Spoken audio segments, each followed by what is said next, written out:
Good afternoon, everyone, and thank you for choosing Across the Fence. I'm Will Michael. It's the first Thursday of the month, which means we're in the kitchen with Across the Fence. And before we meet our chefs, a couple of quick announcements. First, part of the Channel 3 studio remains under construction, so we've come to the UVM campus today, where our kitchen space is part of the UVM Nutrition and Food Science Department. This is an educational test kitchen.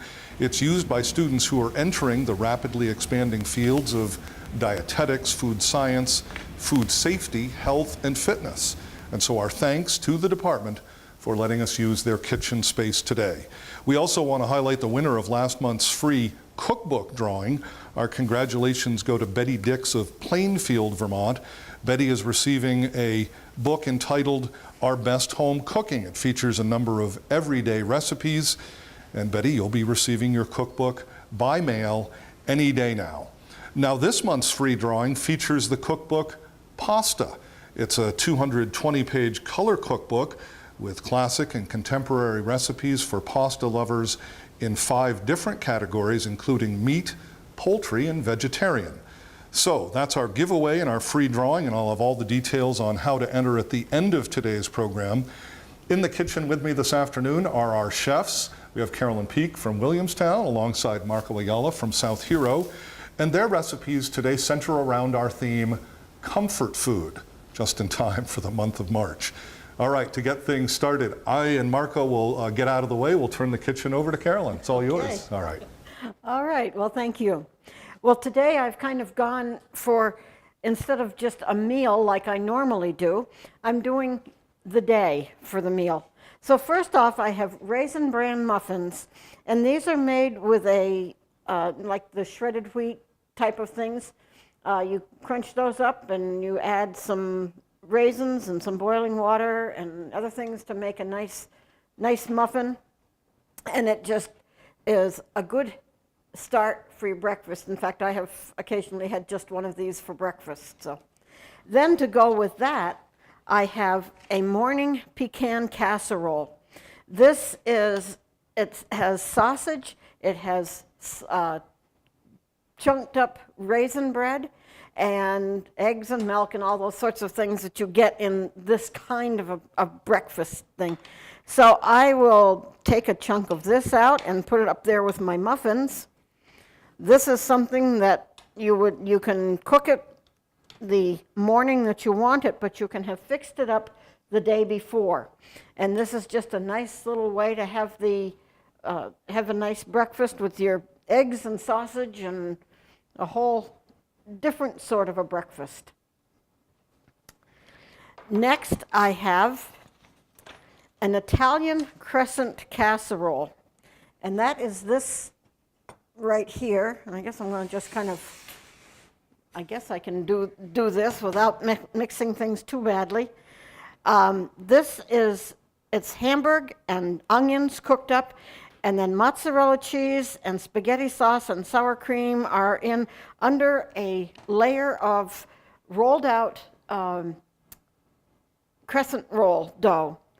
And this is really, really good. We had some for dinner the other day, and we're going to finish it up probably today when we are home for that. But this is just a really nice casserole that you can work with.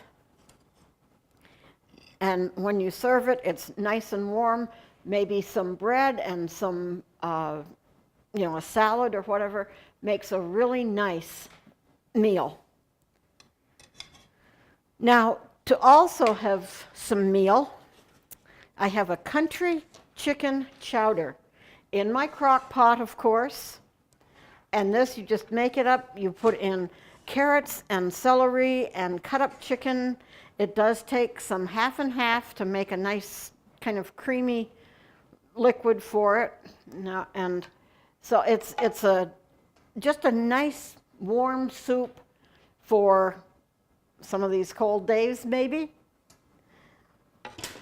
Then for something that is either a dessert or a nice side dish.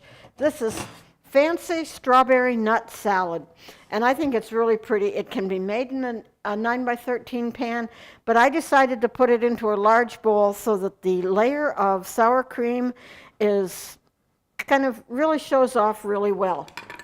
It has bananas, it has lots and lots of strawberries and some nuts, and you just serve this up with your meal, and like I say, either a side dish or a dessert, and I think it makes a really good addition to any meal. So there is a whole day's worth from breakfast to lunch to dinner, and you're all set. Carolyn, I really like how pretty that salad I is know in it, that isn't dish. it pretty? Yeah, Yes. the layers really Yep. add so much to it. Yep, Great. Thank you, Carolyn. you're welcome. Well, I'm going to start with, I'm going to jump right in. My first recipe, it's right here, is a cheesy pan pasta. And I know everyone has a good recipe for mac and cheese, and I figured I should do something different. So that's how I came up with this recipe. It, of course, has bacon, because everybody loves bacon, as I've said many times on the show. And also there's pasta, there's lemon zest here, there's spinach, there's cheese. So it's a nice different take on, your regular mac and cheese.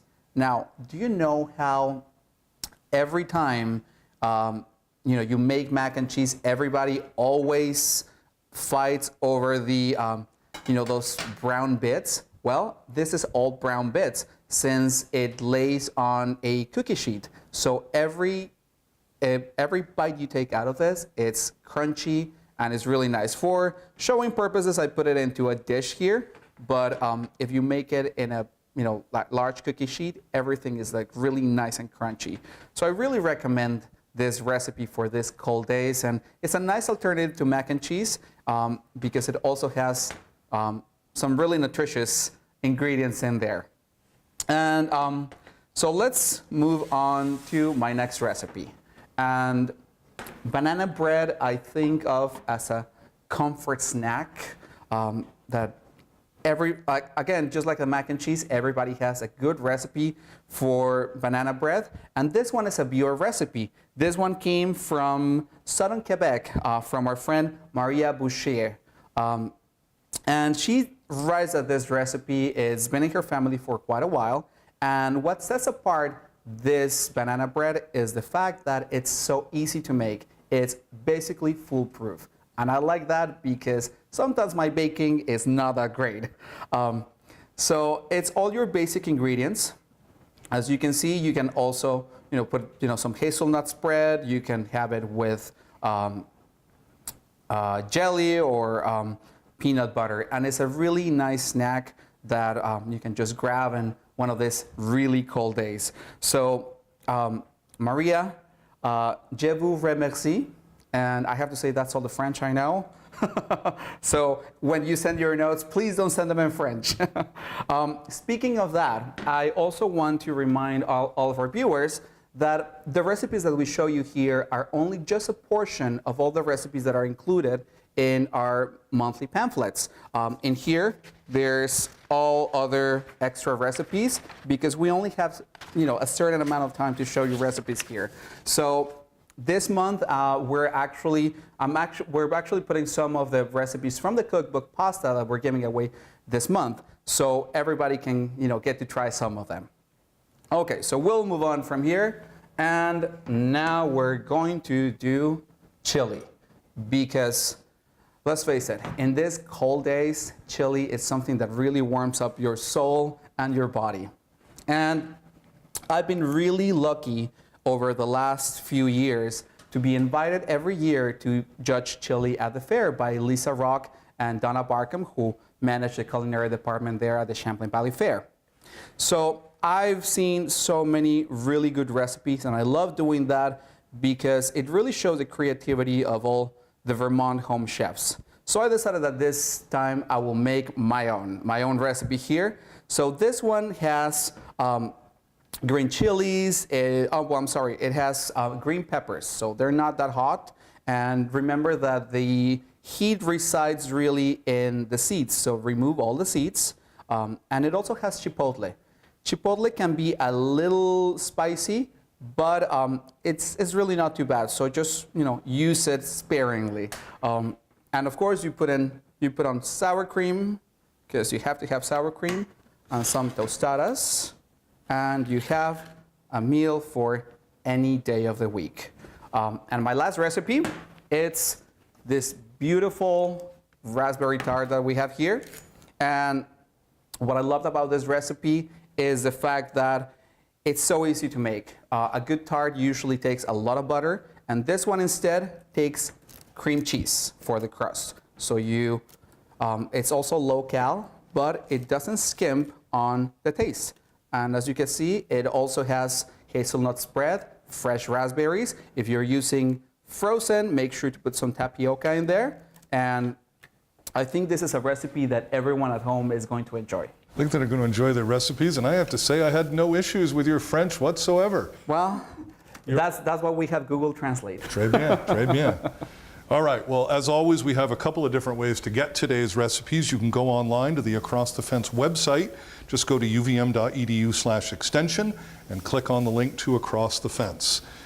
To get the recipes by mail, just send $2 in a stamped self-addressed business-size envelope to Comfort Foods, Box 188, South Hero, Vermont 05486. Please do remember to include $2 in a stamped self-addressed envelope to the address on your screen. Now, that'll enter you in our free drawing, but even if you're not ordering the recipes, just send along your name and address to the address on your screen. Again, P.O. Box 188 in South Hero, 05486, and that will enter you in the free drawing. That is our program for today. We know you have choices, so on behalf of Carolyn and Marco and all the Across the Fence team, I'm Will Michael, inviting you to join us back here each weekday afternoon for another visit Across the Fence.